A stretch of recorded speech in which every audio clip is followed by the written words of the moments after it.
and mortality rate associated with HAIs.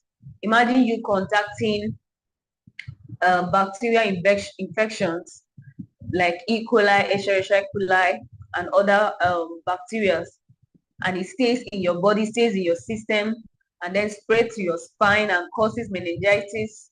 And from there, if proper medical attention is not given to it, it leads to death. So when we practice hand hygiene, such that we don't we eat a lot, we take things to our mouth. Most times we just go out to the streets, we buy things and we don't even care, we just pick it up and start eating.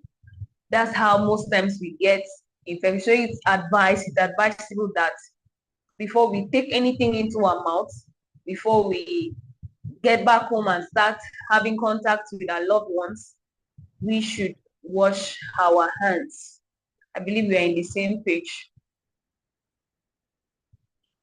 Okay, this graphic display here is trying to tell us when we should practice hand hygiene.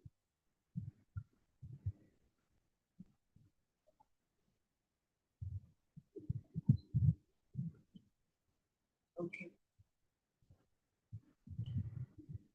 I said it shows a graphic design of when we should practice hand hygiene. I don't know if I'm too fast, but I'm going to slow down a little bit so we could be in the same page. Like it said here, clean care for all, it's in your hands. Clean care for all, it's in your hands. And we seen 5 steps or 5 postures, 5 times we should practice hand hygiene. Like I said, when we should perform hand hygiene, number 1 is before touching a patient. If you're an healthcare giver, before touching any patient, you have to wash your hand. Some healthcare givers believe they're better, their feet are strong, so there's no need, I'm clean. But you never can tell until that your hand is being viewed with the aid of a microscope. You see that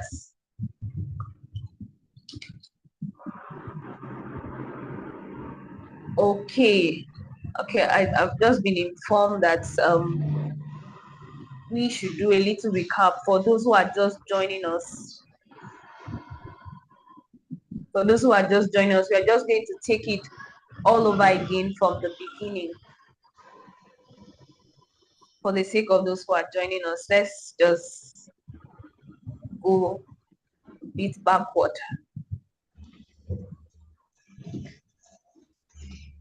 Like I said, this training is conducted by Moricol Healthcare Service Limited. And today we'll be looking at hand and environmental hygiene for healthcare workers on this day, 14th February, 2025.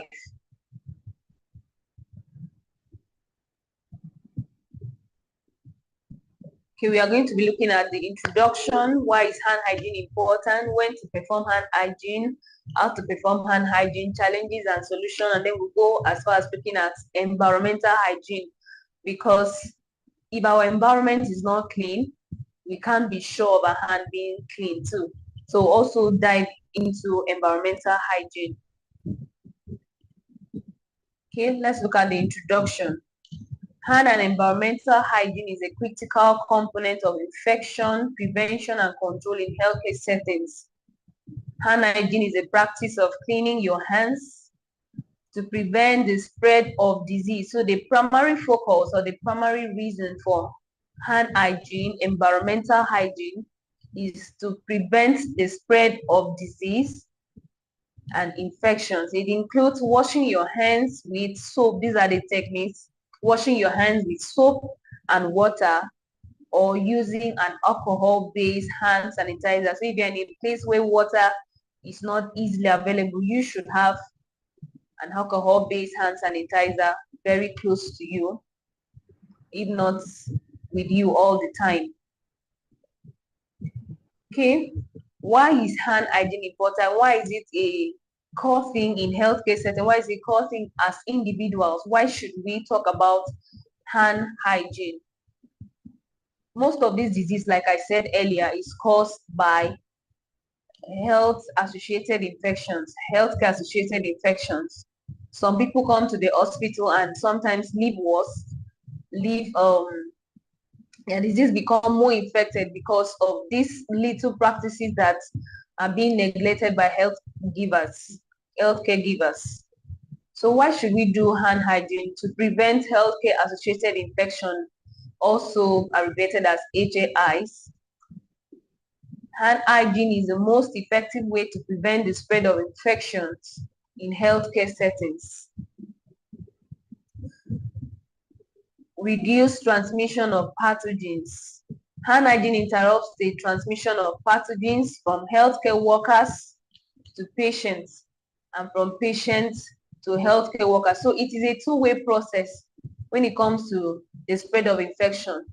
So it can come from the patient to the healthcare worker, and it can also come from the healthcare worker to the patient, because the healthcare worker is touching table, is touching the rails, is opening the door, going to the toilet, opening the tap and all of that. Each time we touch surfaces, there's a tendency that we've contacted one or two pathogens that was on the surface of that surface. So we always ought to practice hand washing, hand hygiene. Another reason why we should practice hand hygiene is that it saves lives. It saves life. Proper hand hygiene can reduce morbidity and mortality rates associated with HAIs. Okay.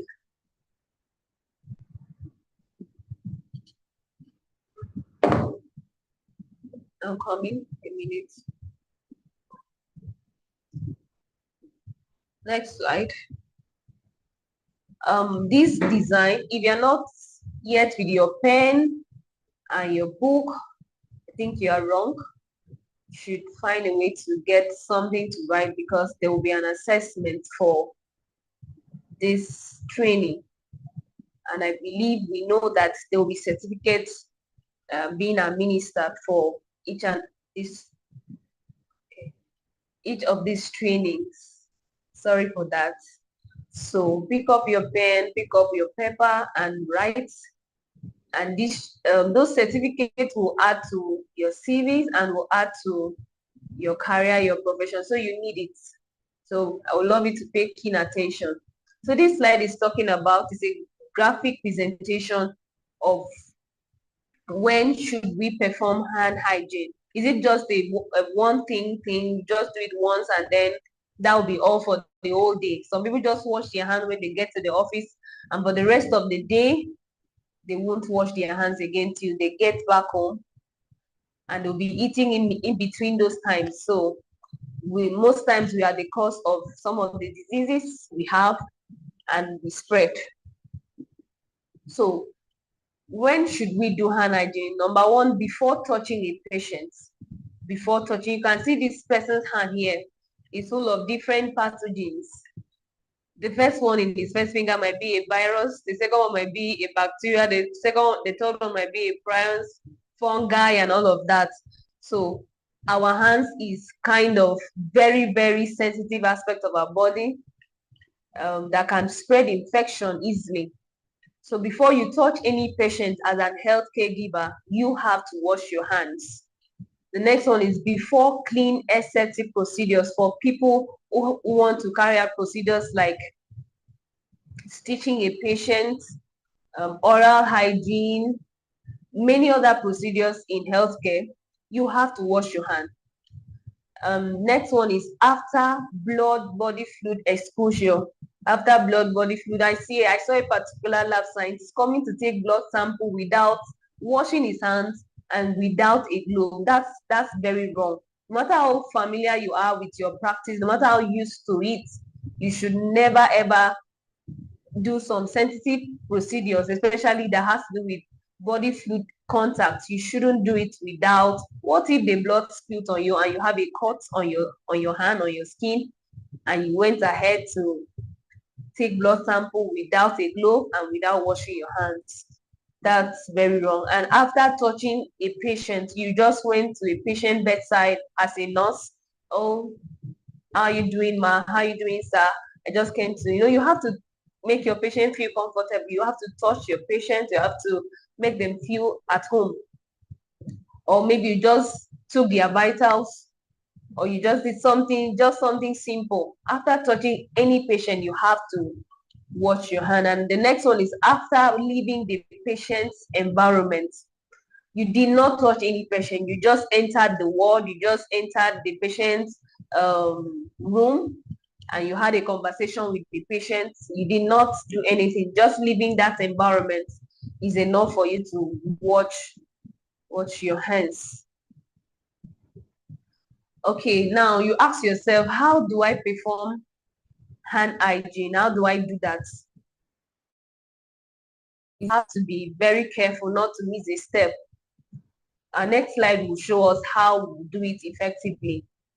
The first thing to do is to wet your hands in a running water. You can use warm water preferably. But if you don't have warm water, you can use water that is temperature is within the room temperature, not necessarily cold water under room temperature. Wet your hands. After wetting your hands, you apply the soap. Apply enough soap to cover hands. Lather, you just like what I'm doing. You rub hands to create lather. And then this other aspect, you scrub all surfaces, including this, how you do it. The palm back, the fingers, each of the fingers, you have to do that for both hands. This way. The wrists, your wrist, you have to wash, not just the normal washing, your wrists. Between your fingers, between how you do that, you put your hands behind, between your fingers, this way.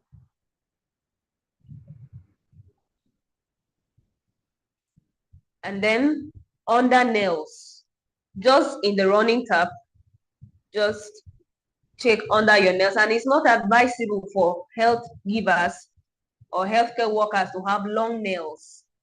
For the ladies to fix nails. You can't fix your nails as a doctor, as a nurse, support worker, care assistant, and you want to attend to a patient. It's not advisable. And if you are keeping your natural nails should not be up to an inch. So it's not advisable because those are the places pathogens can easily hide under.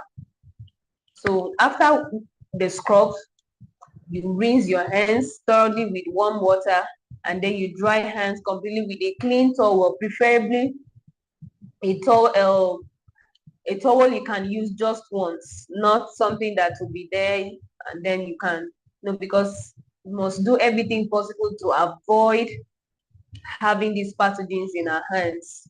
So we cannot do hand washing. And also one thing I must mention in hand washing, when you are opening the tap, it's advisable to use your elbow.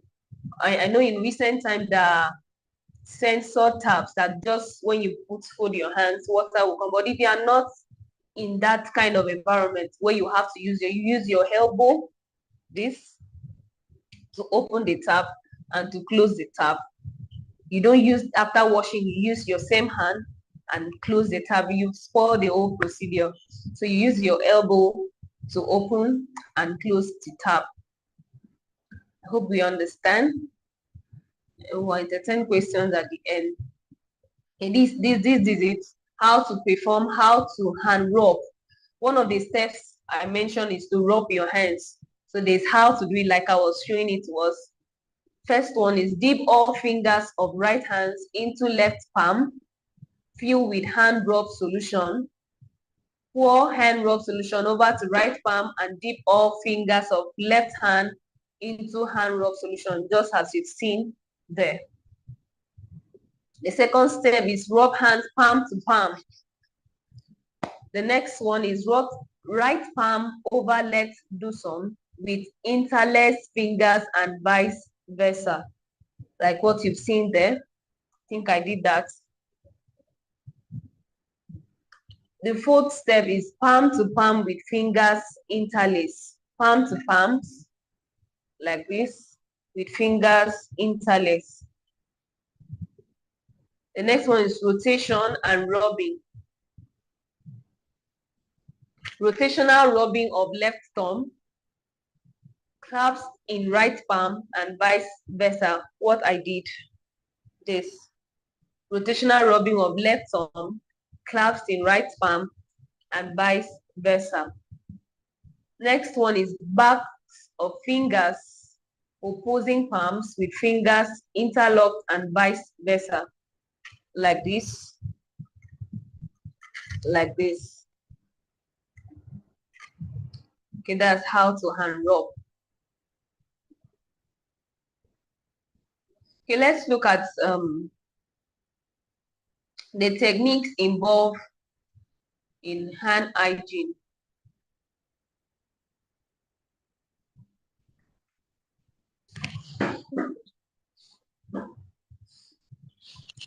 The techniques involved in hand hygiene. You can either use water, soap and water, warm water, and that soap is advisable to use a medicated soap. Advisable to use a medicated soap, not just any soap. First one is alcohol-based hand rub. That's ABHR, alcohol-based hand rub. Use an ABHR that contains at least 60% ethanol or isopropanol. 60% ethanol or isopropanol. 60%, let's know the percentage. How many percentage? 60%. Next one is, like I said, soap and water. Use soap and water when hands are visibly soiled. You know, when you have touched something that you can see the dust, the dirt visibly.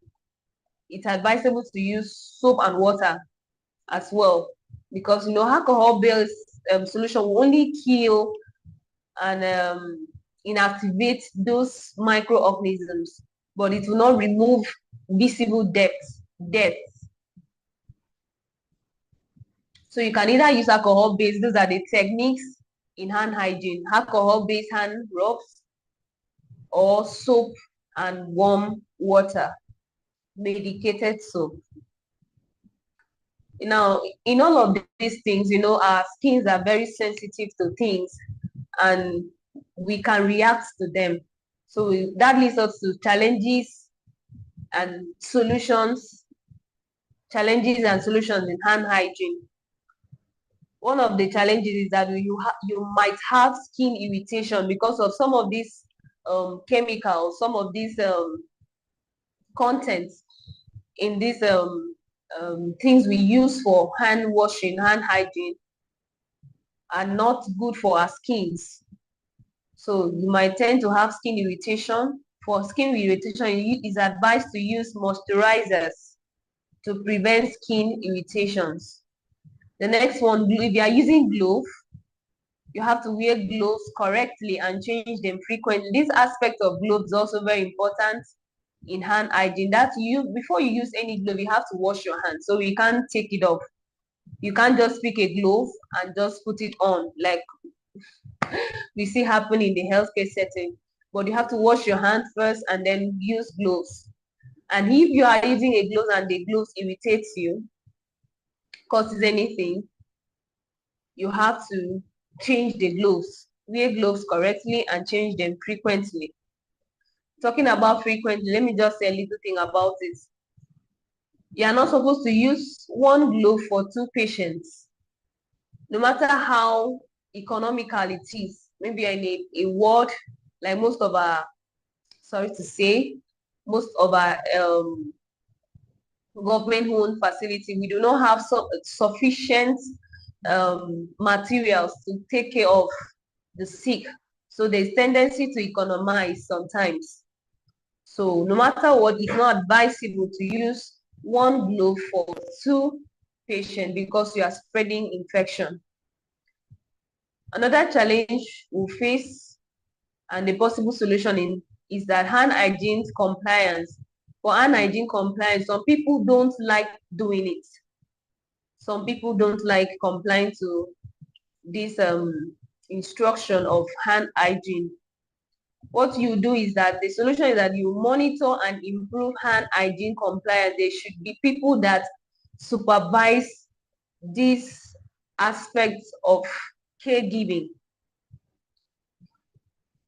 because it's still a part of caregiving. Because if you don't wash your hand effectively, you can't give the appropriate care for the patient. So there should be team organized to monitor and educate people about health givers, staff, about hand hygiene. There should be reminders, there should be feedbacks, there should be placards on the walls to just tell people, remind people the need for hand hygiene.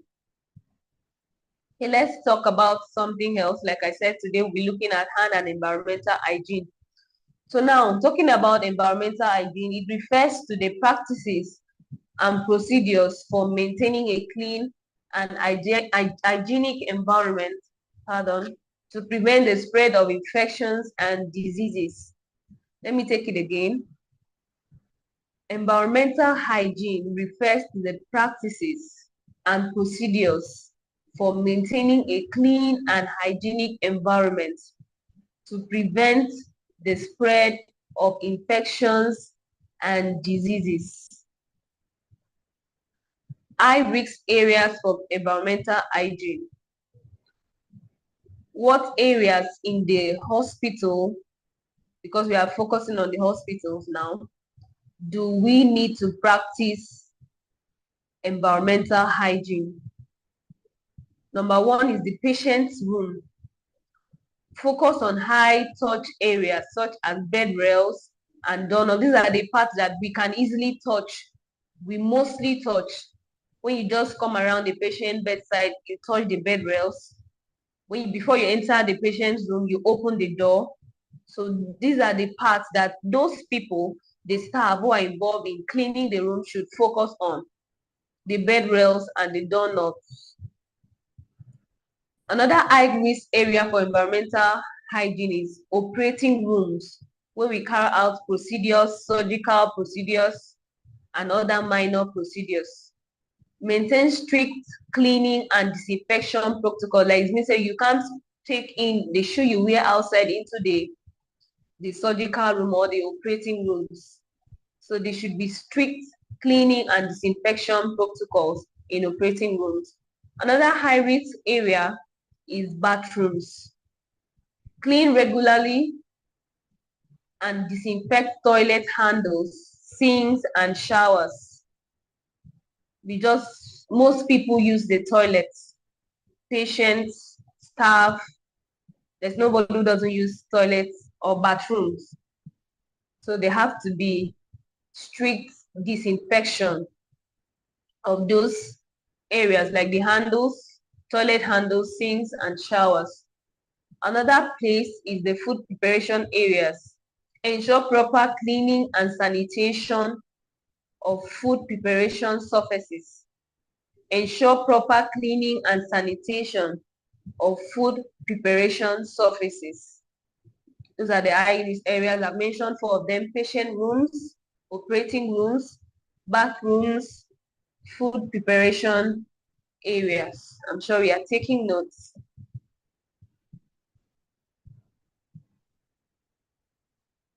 Types of environmental hygiene. Types of environmental hygiene. There are different ways. We conduct environmental hygiene. Number one is cleaning. We have cleaning, disinfection, sterilization. There are different words entirely. Cleaning just has to do with removing dirt, physical dirt that we can see with our eyes mostly. Most time cleaning cannot kill microbes, but cleaning can remove dirt, dust, and other substance, oil, Another substance made from surfaces. Okay, we also have another type of environmental hygiene, disinfection. This has to do with using disinfectants to kill or inactivate microorganisms on surfaces. For instance, tables, doorknobs, bed rails. It kills and inactivates microorganisms on surfaces. Another one is sterilization. This has to do with removing or killing all forms of microbes. Removing or killing all forms of microbes. Now let's also look at what's the importance of environmental hygiene. We all know the first and foremost thing is that it prevents the spread of infection, which is the reason why we are learning this. It reduces the spread of infections, reduces the transmissions of pathogens.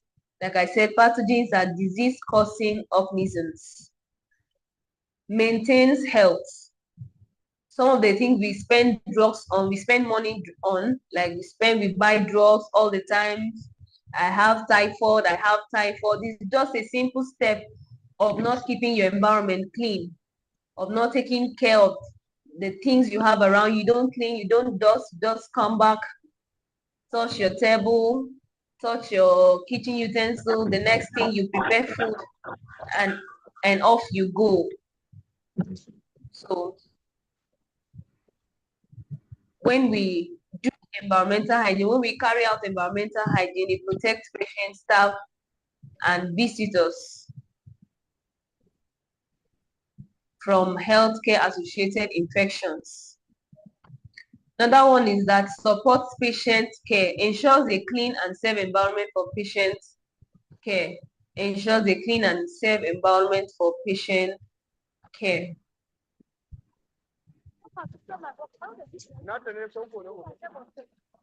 The breaker this yesterday, I tell this the person will bring the call. Okay. Please, can you mute your mics, please? You know, say I get two. I brought two for you. Yes. I brought two for you this morning. They boot. Bring extra bucket. Like this. It they boot so that they go now drop them for that side. So the pen, they'll scrape the pen come out. No, even though you know that. No, that one are for you. You will just keep them. Well.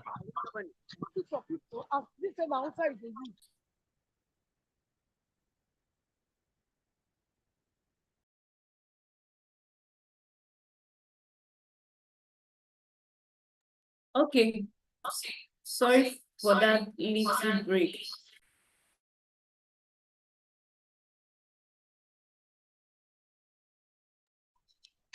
Sorry for that little break.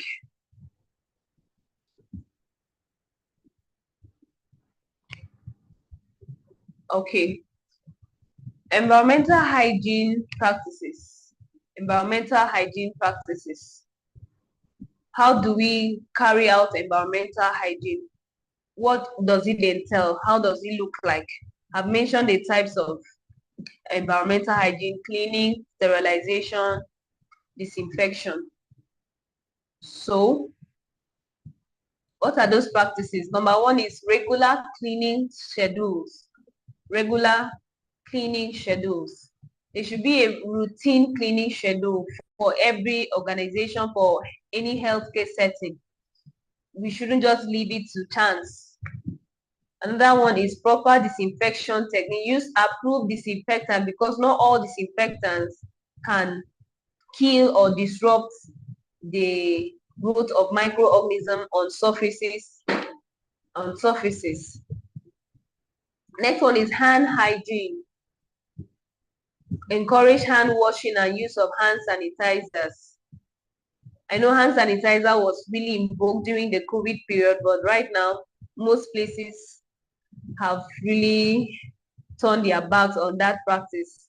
Hand sanitizer is not a periodical thing. It's not a seasonal thing. We should always have it around us, because microorganisms are not seasonal. They're always around.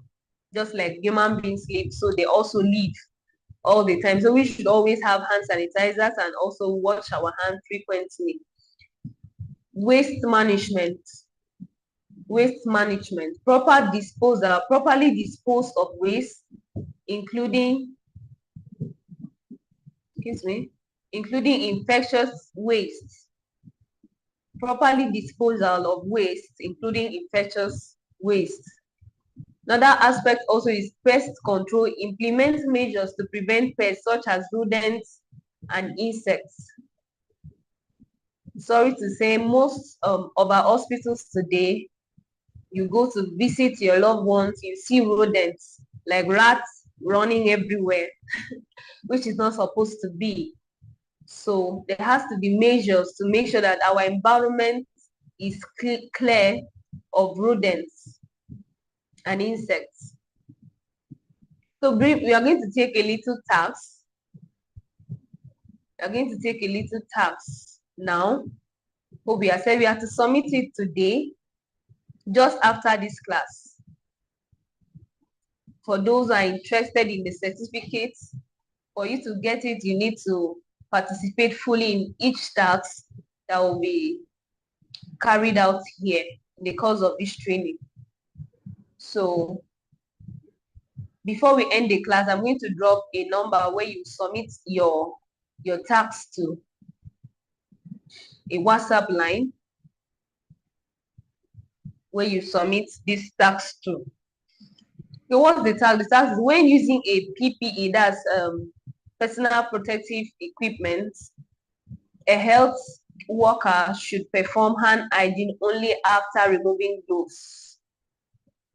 When using personal protective equipment, a health worker should perform hand hygiene only after removing gloves. True or false? So you have to explain your reason. Explain your reason depending on your option. If you say it's true, explain. And if it's false, explain. And then you drop your answer to the WhatsApp line I will drop on the chat at the end of this class. So you have to be in this class to the end too. So I will drop the number. Okay, in conclusion, hand hygiene, hand and environmental hygiene are crucial aspects of infection prevention and control in healthcare settings. Healthcare workers must perform hand and environmental hygiene correctly and consistently. Let's note those words. Must be done correctly. Like I showed us when we started, there's how to wash your hand, there's how to rub. You don't just wash, there's how to do it. And consistently to prevent the spread of infections and protect patients themselves and others. Okay, before we end this class, we are going to, this link here, it will take us to watch a little video that will tell us more about hand and environmental hygiene.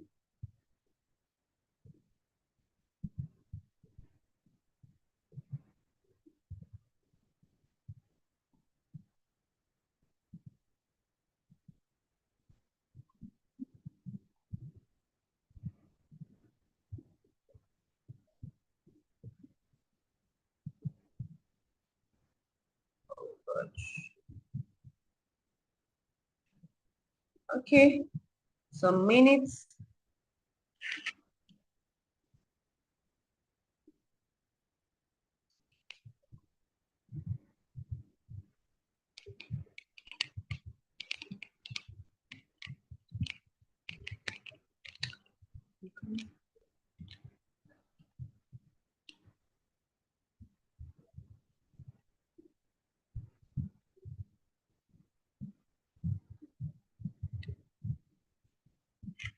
Okay.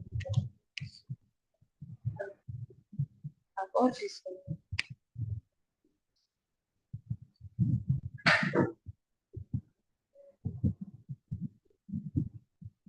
I'm still sharing this. I'm so sure. Stop sharing.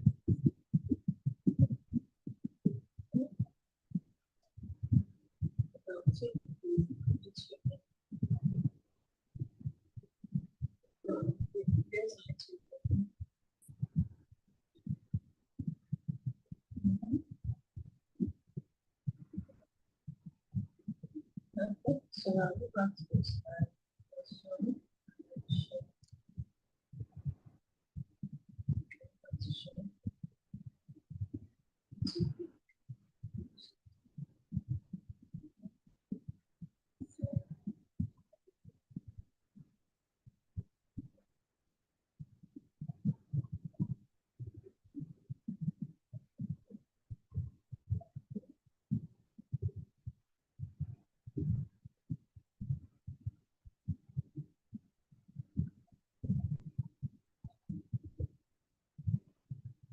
Okay.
That's true.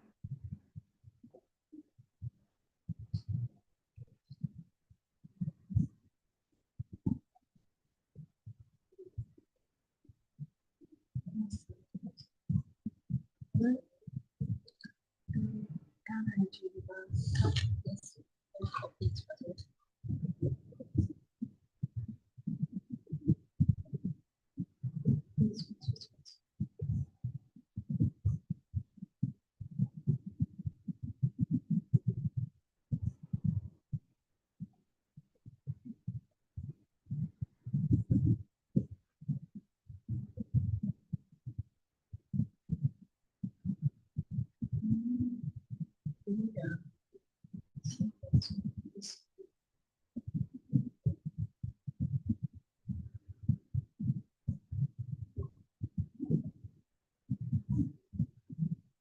Yes.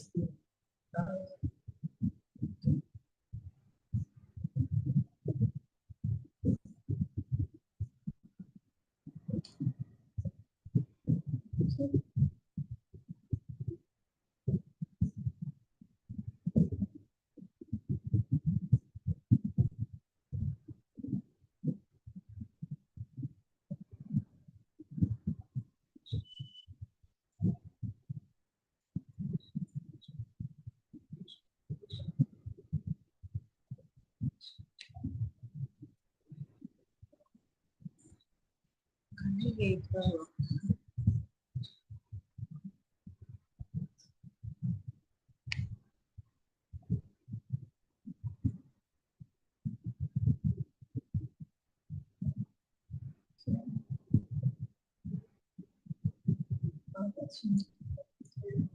Let me make it full straight.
Okay, you're welcome back to class. I'm sure we learned one or two things from that video. It was worked well. So that will be the end of our training today. Like I said, I gave a task when we along the way before we went for that short break, video break.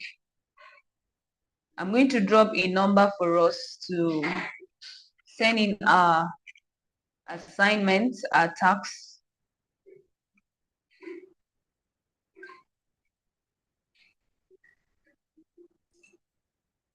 Okay.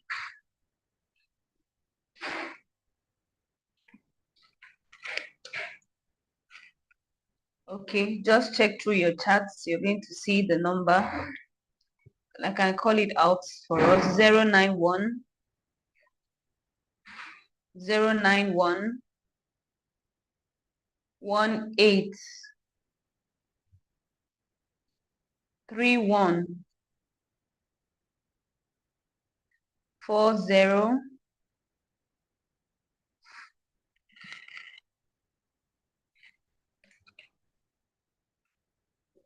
4047.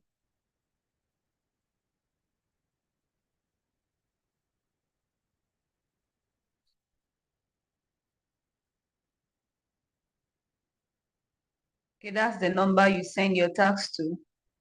Let me take the number again. 091 18 31 4047. So please, the task should be submitted just after this class. Now I'll just give 1 hour grace. So just send your number, send your task, your responses to this number. The question was using a PPE. Using a PPE. Let me just go through that question again.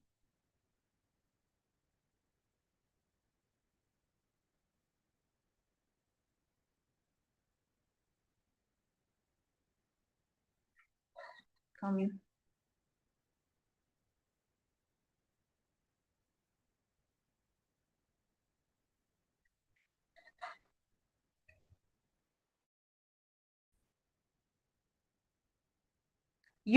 When using PPE, a health worker should perform hand hygiene only after removing gloves. We've talked about what hand hygiene is. I'm sure we understand. A health worker should perform hand hygiene only after removing gloves. True or false? Explain your reasons depending on your option or on the option you've chosen. So you send your answer just after this class or 1 hour after this class. 091 to this number 091 18 31 4047.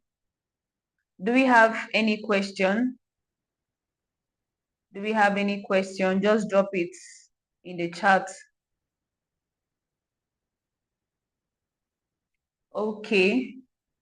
Okay, someone is asking if we can have these training materials in our emails, in their emails. Okay, I'll get back to you. We'll give you a response. I'm sure you're in our group chats. We'll give you a response as soon as possible.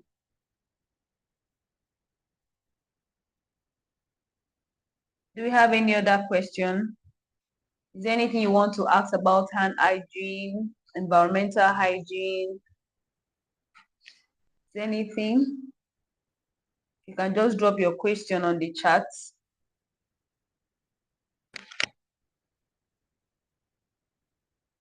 The next 2 to 3 minutes, and just think of a question. We've talked about hand hygiene, why we should perform hygiene, when we should perform hand hygiene, the importance.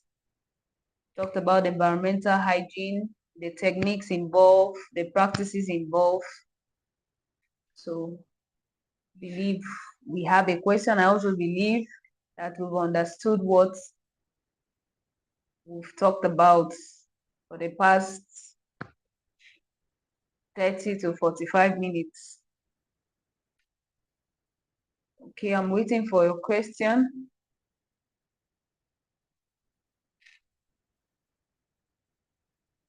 I'm going to write down that tag, so in case some of us didn't get it, we can just look through it.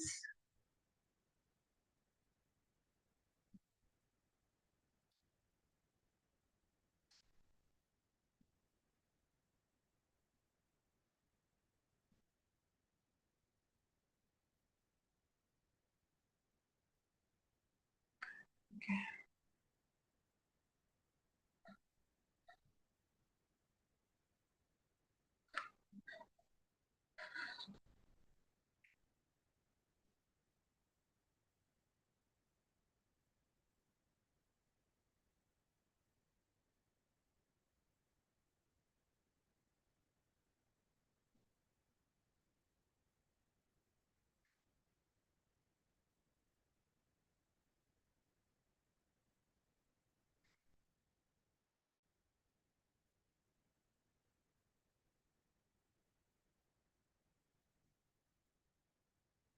Okay, that's the tax.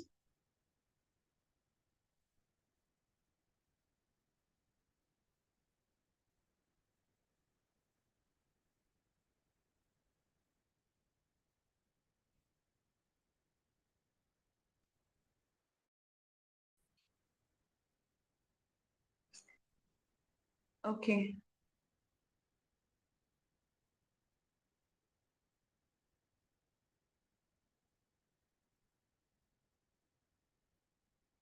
Okay, somebody just asked a question. In practicing hand hygiene, can we substitute hand sanitizing with hand washing? Yes. Can we substitute hand sanitizing with hand washing? That means, can you use hand sanitizer instead of hand washing? Like I said it, if you're in a place where you don't have, your hand is not visibly soiled, most time hand washing is recommended when your hand is visibly soiled. Yes. But if you don't, your hand is not visibly soiled with maybe oil, soil, water, dust, and all of that, you can use hand sanitizer. It's okay to use hand sanitizer. They work the same way. Mind you, like I said, hand washing, you must use medicated soap and warm water or water under a room temperature. So you can substitute it when you are not very outreach to water. So it can be substituted for it.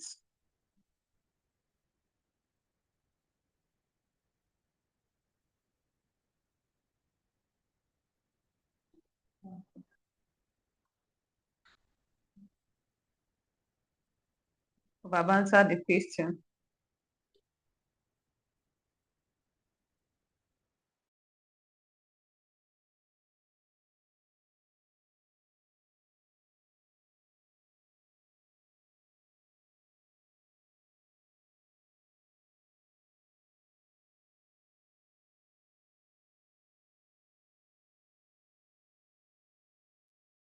That'll be all for now.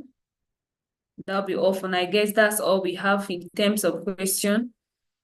Let's try to do our task and submit it to the phone number I just posted. This number 091-188-1831-4047 before 1 hour from now.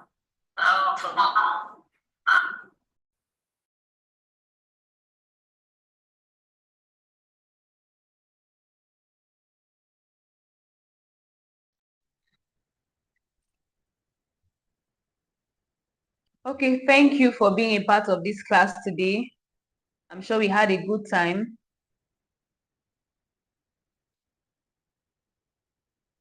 I'm sure we had a good time. So we'll see you again tomorrow, same time, same platform. And if you want to have a review of this class, you can go on YouTube, our YouTube channel. You will see it there and then have a review of it. Thank you very much. Thank you very much. See you tomorrow. I'm ending the meeting.